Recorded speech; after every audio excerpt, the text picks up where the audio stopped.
और ये प्रेम से श्री गुरु महाराज की जय।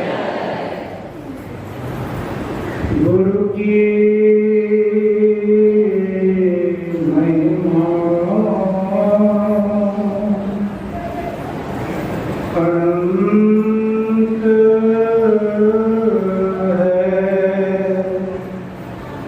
अनंत किया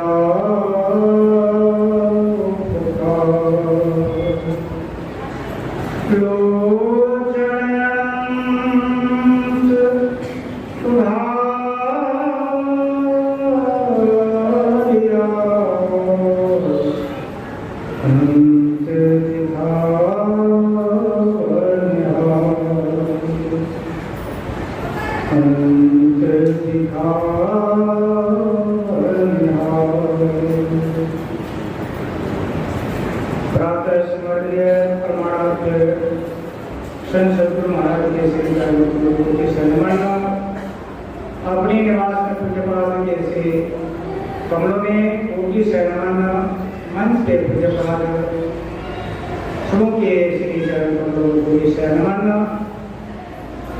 इस सत्संग हॉल में पधारे हुए यत्र तत्र से एकत्र हुए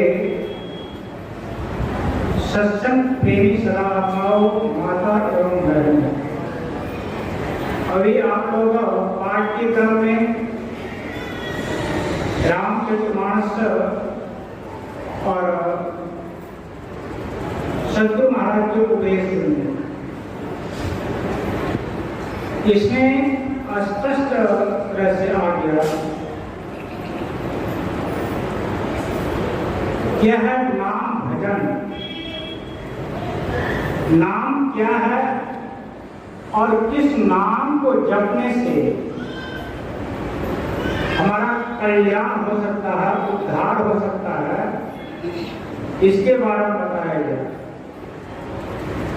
जीव को केवल राम का नाम से ही इतना संबंध बताया गया, इतना प्रेम बताया गया है कि उसके बिना यह जीव को कहीं कल्याण नहीं होता। 84 लाख योनियों में भटकना पड़ता है। इसलिए सभी के लिए बताया गया, गुरु महाराज ने कहने की कृपा किया, जितने मनुष्य तनधारी हैं तब वो भक्ति कर सकते सभी, अंदर व बाहर भक्ति कर भटकट करना चाहिए। और गुरु नानक देव जी महाराज ने कहा, एग्जाम्पल देते हुए उन्होंने कहा, पक्षी पंख बिनु हस्ति दंत बिनु, नाड़ी पुरुष बिनाड़े, वेश्या के पुत्र पिता बिनु हीना, ऐसे प्राणी गुरु नाम बिना। कहते कहते उन्होंने कहा, यह संसार में जिन्होंने भक्ति किया उनका तो उद्धार हो गया, उसका कल्याण हो गया। जिन्होंने भक्ति नहीं किया उसका संसार में आना सब बेकार हो गया। यह संसार में उन्होंने कुछ लेके गया, क्या लेके गया? पुण्य तो नहीं लेके गया, कुछ न कुछ कर्म बना करके अपना गया। तो कहने का कबीर साहब ने भी कहा इस भक्ति के बारे में कि दीवानी मन भजन बिना दुख कहियो। कौन दुख पाएगा?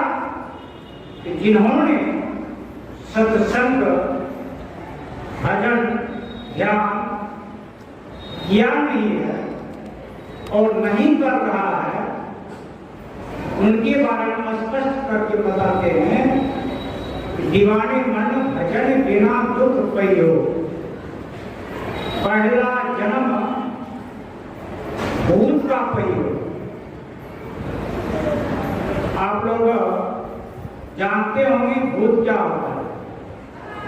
किसी व्यक्ति का जब शरीर छूटता है, जो भजन नहीं करता है, जो पहला जो है उसका शरीर भूत जोड़ी कर देता है। तो भूत जोड़ी में जाने के बाद होता क्या है, तो 7 जन्म बचते कांटे पेले पानी पियो, प्यासे ही मर गयो, दीवाने मन भजन बिना दुख पियो। उनको इतना दुख होता है, इतना कष्ट होता है, वह सिर ढूंढ ढूंढ कर पछताता है। रामचरितमानस में भी आया है, भगवान राम ने कहा कि जो भजन नहीं करेगा वह लास्ट में होता क्या है, उसको सिर ढूंढना पड़ता है, सर पीटना पड़ता है। हाय हमने यह संसार में आया और अपने बाल बच्चे परिवार खंड इकट्ठा करने में लगा रहा, लेकिन मैंने परमात्मा का भजन किया नहीं, इसलिए उसको कष्ट होता है। और कहने का कहते कहते कह दिया, कहे कबीर सुनो भाई साधो, नरक निवासी हो। कैसे? तो कहा सत्य नाम का टेर न पैयो, गुरु के पास जाएगा नहीं, बहुत सारे शास्त्र को पोथी पता को उल्टाएगा, उसमें यह चीज मिलने वाला नहीं है। यह गुप्त भेद है। इसलिए कहा कि भेद यह गुप्त है, पाना किसी ग्रंथ है, असंभव सीख लो किसी संत। और इसी के बारे में भगवान कृष्ण ने भी अर्जुन को कहा कि हे अर्जुन, पहले मैं यह योग सूर्य को बताया था, जो आज तुझे मैं बता रहा हूं। तो अर्जुन ने कहा कि आपका सूर्य तो प्राचीन काल से ही है और आपका अभी जन्म हुआ है, और आप कहते कि ये पहले मैंने सूर्य को बताया था। तो भगवान ने कहने की कृपा किया कि मैं इस धरातल धाम पर आते रहता हूं। कैसे? कि जब जब इस धरातल पर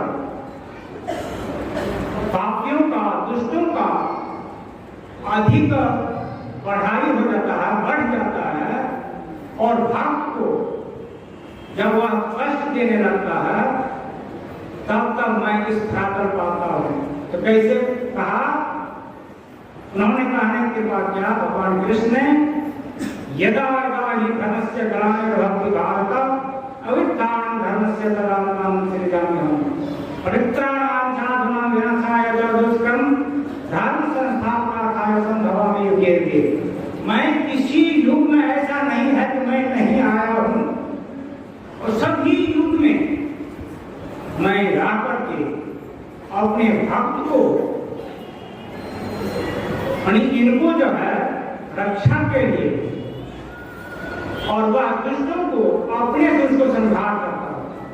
संहार करके मैं भक्त को कैसे रक्षा करता हूं? तो कहा ये धर्म प्रपद्धन्ते ताम सदैव भजामि हम मम रत्नानि वर्तन्ते मनुष्य पाप सरसा। क्योंकि मैं उसका भी रक्षा करता हूं, जो मुझे भजता है मैं भी उसको भजता करता हूं। भजने का कारण है मैं उनके निगरानी को, उनके ऊपर निगरानी रखता हूं कि कहीं मेरे भक्त को कोई तरह का कष्ट ना हो। तो मैंने इतना ही कहा, विशेष रूप से आप लोग मुझे बाबा लोग से श्रवण करेंगे तो विशेष आप लोग को लाभ होगा। श्री सद्गुरु महाराज की जय।